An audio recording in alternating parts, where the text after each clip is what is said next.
Assalamualaikum Pak Bayu. Waalaikumsalam Ibu. Apa kabar?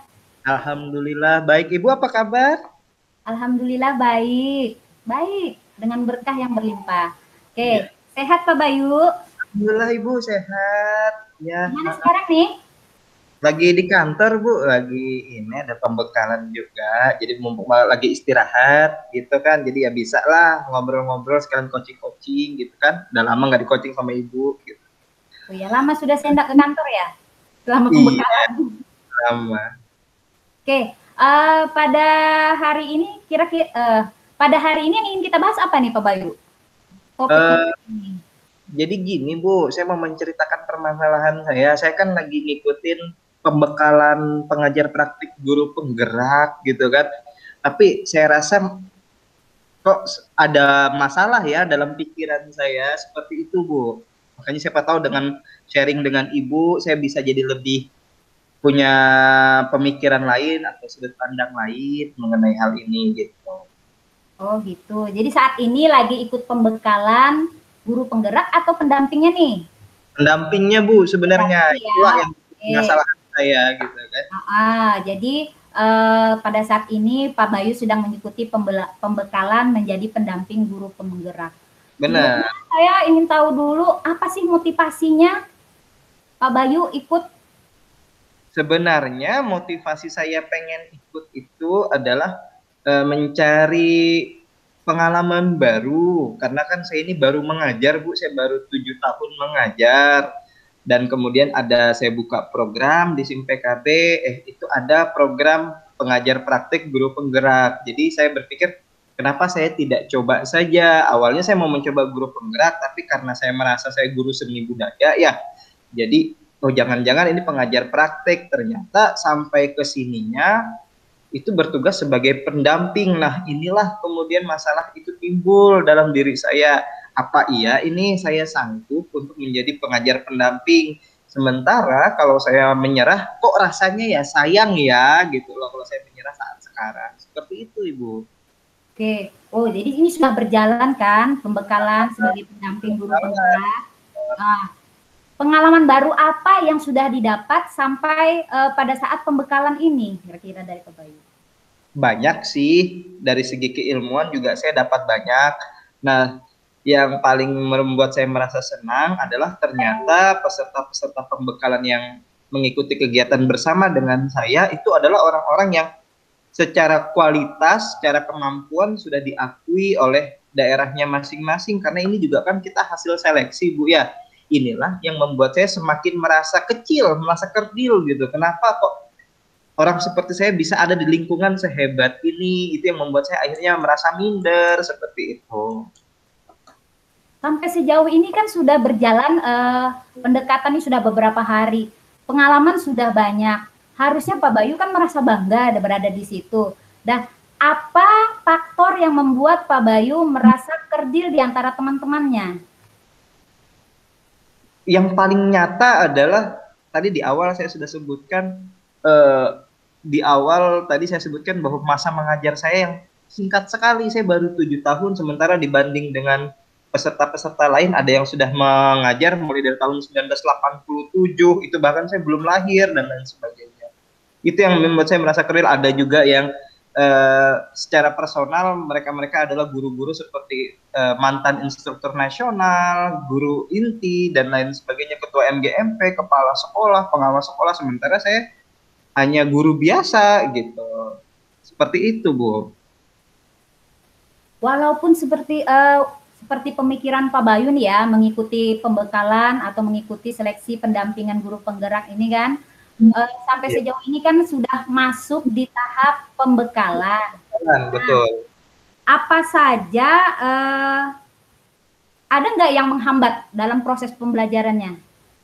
Nah, kalau dibilang menghambat, itu sebenarnya ada dua faktor. Faktor yang pertama adalah faktor dari dalam diri saya, yaitu yang tadi seperti saya jelaskan, ada dalam pikiran saya, kok bisa sih saya ada di sini, seperti ya merasa tidak percaya diri itu. Kemudian kalau faktor dari luar penghambatnya ya mungkin karena adanya kegiatan ini sehari-hari, saya jadi merasa guru-guru lain di sekolah kami seperti melihat saya itu kayak mengasingkan diri, padahal memang kegiatan kita padat seperti itu. Dan ini kan juga saya datang ke sekolah itu sebenarnya pukul 8 pagi, pukul 9 pagi, pukul 8 pagi lah ya. Itu pukul 9 kita sudah mulai buka LMS. Saya langsung masuk laboratorium komputer, kadang pulang ke rumah itu jam 7 sore ya, habis sholat maghrib. Jadi tidak pernah berinteraksi dengan Bapak Ibu guru lain. Saya khawatir bahwa ketika saya mengikuti kegiatan ini turun-turunnya, selesainya kegiatan ini saya malah ada terjadi kesenjangan sosial gitu loh Bu, maksud saya. Oke, sekarang kita bahas nih untuk yang faktor internal dulu ya. Kan tadi Pak Bayu merasa rendah diri mengikuti pembekalan untuk guru pendamping calon guru penggerak nanti. Sebenarnya ada nggak pemikiran Pak Bayu, idealnya pendamping guru penggerak itu yang seperti apa sih? Idealnya kalau menurut saya ya seperti mereka-mereka itulah Bu, ya, yang secara pengalaman juga bisa mengayomi, secara pengetahuan juga mumpuni gitu ya. Kalau saya ini apa gitu kan, saya ini ya mengajar baru 7 tahun, dari segi usia juga kalah senior gitu kan.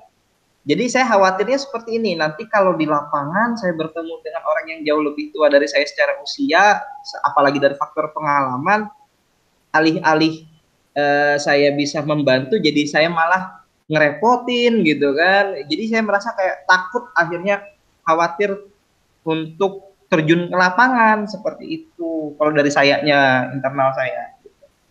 Itu kondisi yang Pak Bayu rasakan saat ini ya? Saat ini, iya. Rendah diri. Gitu. Untuk kedepannya, seandainya nih sudah menjadi pendamping guru penggerak, ya, apa yang akan Pak Bayu lakukan jika menghadapi situasi seperti yang Pak Bayu gambarkan tadi, guru penggeraknya berpengalaman, apa dan lain sebagainya? Ya, sampai sejauh ini sih, sampai sejauh materi yang saya terima, memang pada dasarnya mereka-mereka yang lolos sebagai pengajar praktik guru penggerak itu berlatar belakang yang berbeda dan belum tentu nanti ada di tempat yang sama. Misalnya kayak saya ngajar SMP, belum tentu saya nanti akan mendampingi guru penggerak yang satu SMP lah ya, satu sama-sama SMP gitu, sama saya enggak.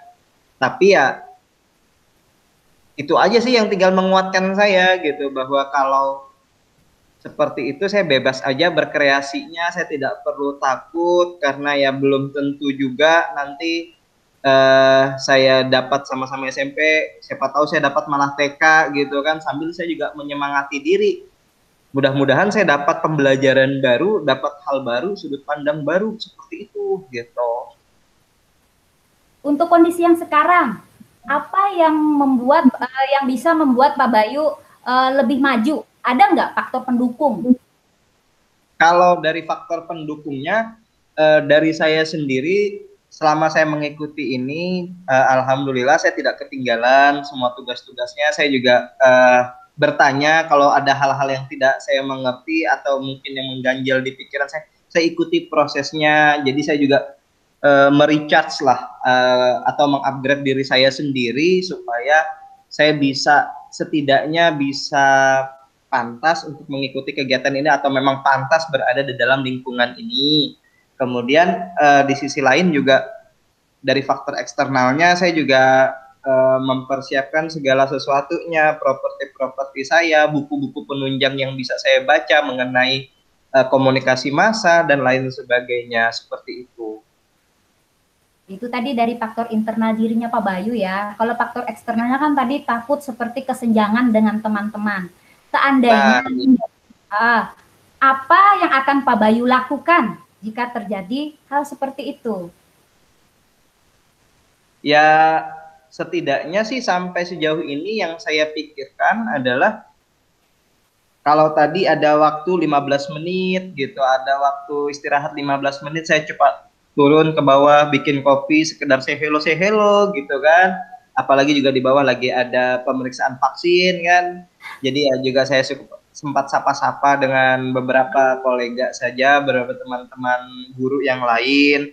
Saya berusaha membangun komunikasi bahwa saya ikut pelatihan itu bukan untuk mengasingkan diri, tapi memang posisinya seperti itu. Kalau saya ada di bawah, sinyalnya susah, jadi saya lari ke lab komputer yang kebetulan ada di lantai 2 saat ini, seperti itu. Oke.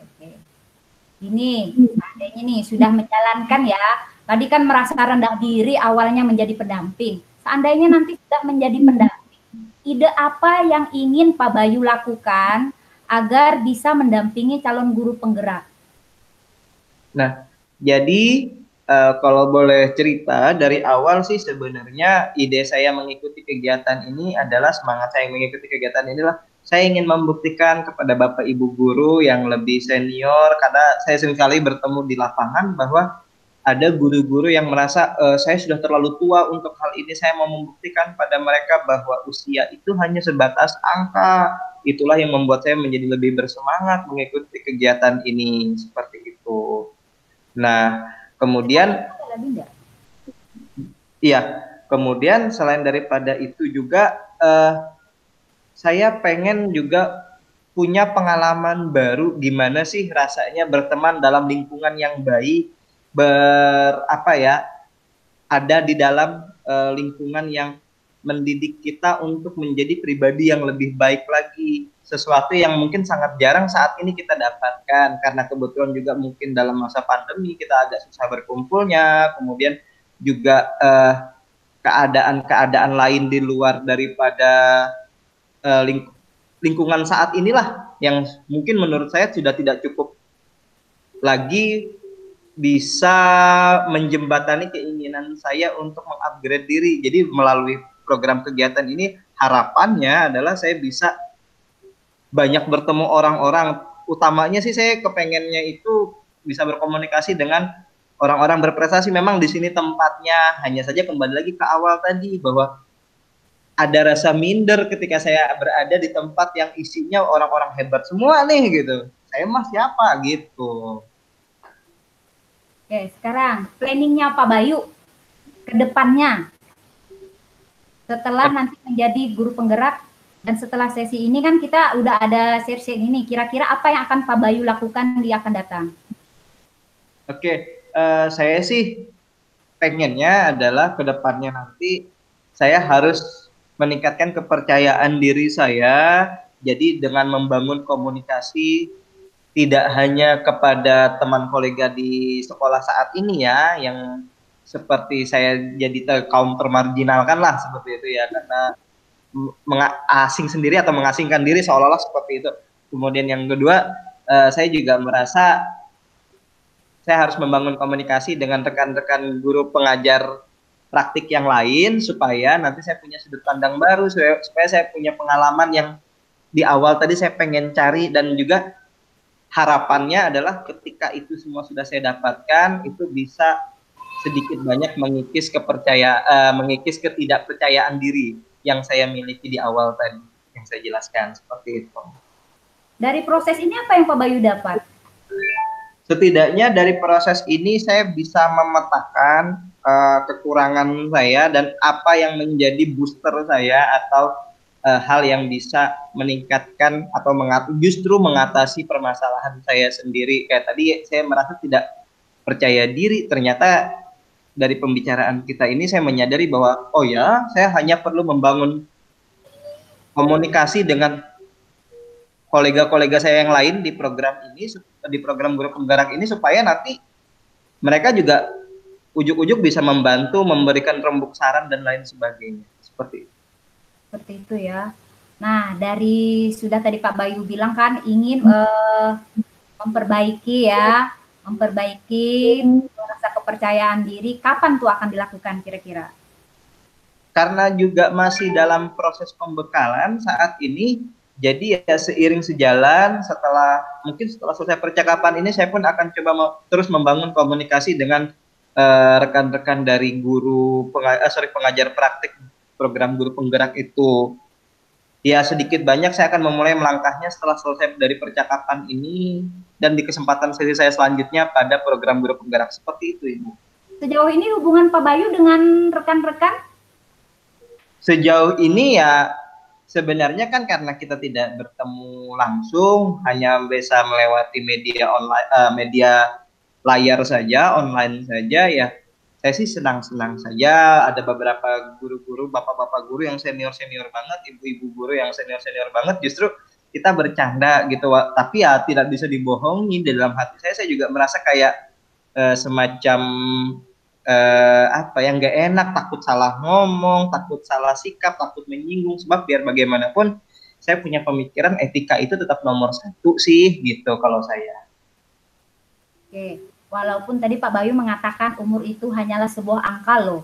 Iya, iya sih ya. Saya juga berpikir begitu, umur itu angka, tapi ya tetap saya sih kepengennya gimana ya gitu loh. Pengennya sih cair, tapi ya nggak bisa dibohongin ya karena udah kebiasaan hidupnya begini gitu kan. Kayak kalau kita ngobrol sama yang lebih tua, apalagi yang senior banget, ada yang ngajar data 87, ini jangan-jangan ntar menyinggung perasaan si ibu, si bapak, ini gimana ya gitu. Nah itu yang tadi sempat saya pikirkan seperti itu. Tadi Pak Bayu sempat menyinggung nih, kaum-kaum termarginalkan di sekitar Pak Bayu. Kira-kira siapa sih kaum termarginalkan itu sendiri? Jadi gini, mungkin karena perbedaan visi kan biasa lah, selalu ada ya hal seperti itu. Dan saya sendiri juga merasakan itu ya, terlebih juga kondisi-kondisinya.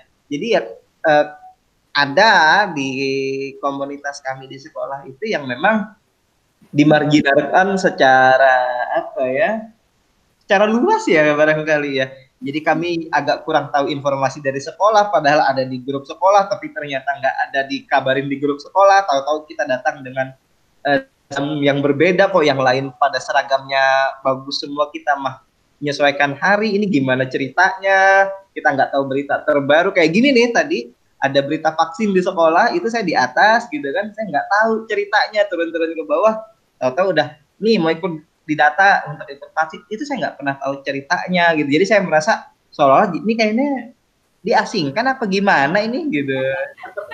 Gitu. Nah, sekarang karena sebagai kaum terasingkan, bagaimana Pak Bayu menempatkan diri sekarang? Apa yang bisa memperbaiki Pak Bayu sebagai kaum termarginalkan? Ada kiat-kiatnya agar bisa menyatu lagi? Sebenarnya kalau dari saya sendiri sih, saya sebenarnya santai saja, sebab saya bisa memahami bahwa ini kan kerja profesional. Hanya saja kembali lagi di awal bahwa sebisa mungkin kan dunia kerja itu, kepengennya saya nih, dunia kerja itu ya ada sistem apa, ada kekeluargaan, kita kebersamaan lah. Ini kan enggak gitu.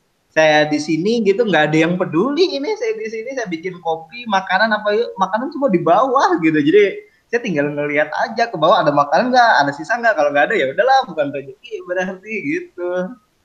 Nah itu tadi kan sebagai faktor eksternal ya. Sekarang nih saya tanya, apa kiat Pak Bayu untuk bisa menghadapi yang faktor eksternal ini? Ada nggak kiat-kiatnya? Kalau bicara soal kiat-kiatnya sih, saya cuman ya udahlah, feeling enjoy aja, toh ya mungkin mereka juga punya kepentingan lain, sementara saya di sini kan tugasnya hanya bertugas mengajar. Ya saya hanya berusaha untuk bersikap santai saja, ikuti saja alurnya. Yang penting saya tidak menentang aturan yang berlaku, baik kita hitam di atas putih maupun secara moralitas seperti itu. Dan saya hanya berusaha untuk bagaimana lingkungan yang saya punya, yang kemudian menghargai saya, itu tetap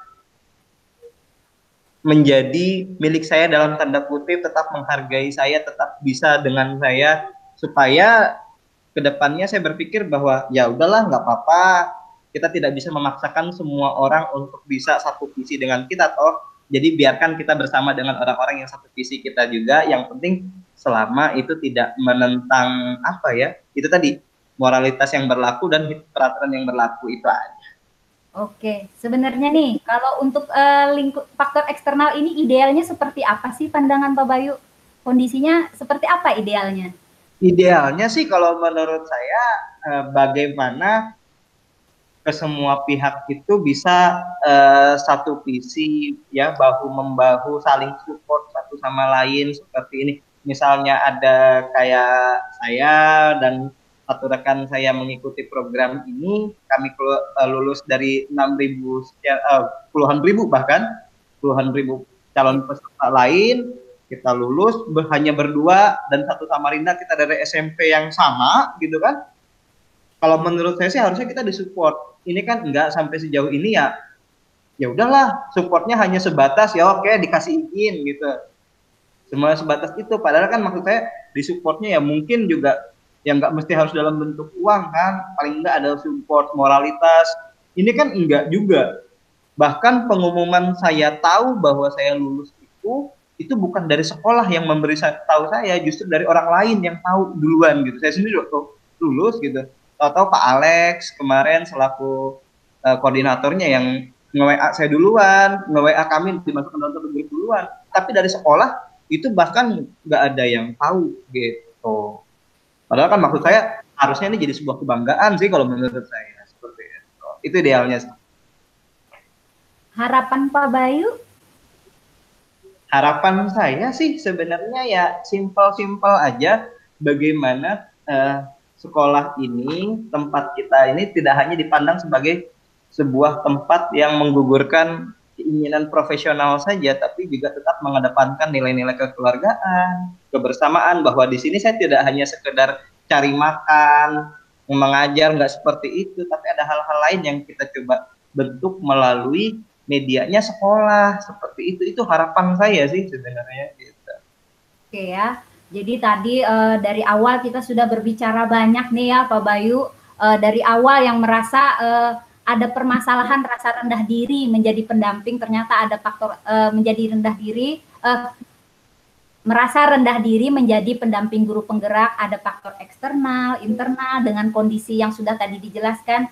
Sekarang saya ingin Pak Bayu, apa yang didapat atau yang bisa Pak Bayu simpulkan dari sesi ini?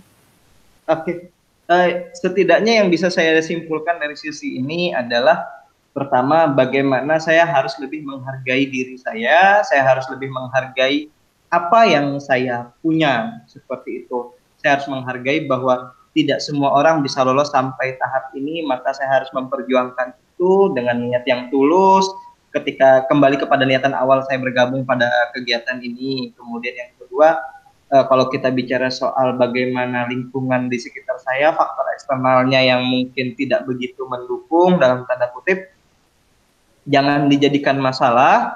Yang penting adalah amunisi yang saya punya, orang-orang yang satu visi dengan saya, yang tetap mendukung saya, itu yang harus dihargai dan itu yang tetap harus dijaga, seperti itu. Oke. Berarti nanti kita lihat ya pada saat kita pendampingan bagaimana Pak Bayu mendampingi guru penggerak, berarti tetap harus semangat, jangan rendah diri, itu tadi ya. Berarti nanti kita lihat pada pertemuan berikutnya mungkin kita seiring sama-sama menjalankan tugas ini. Tadi saya dari awal lupa nih karena waktu kita cuma 30 menit ya, dan ini juga berlaku hanya kita berdua Pak Bayu. Saya ucapkan terima kasih atas waktunya. Kurang lebihnya saya mohon maaf.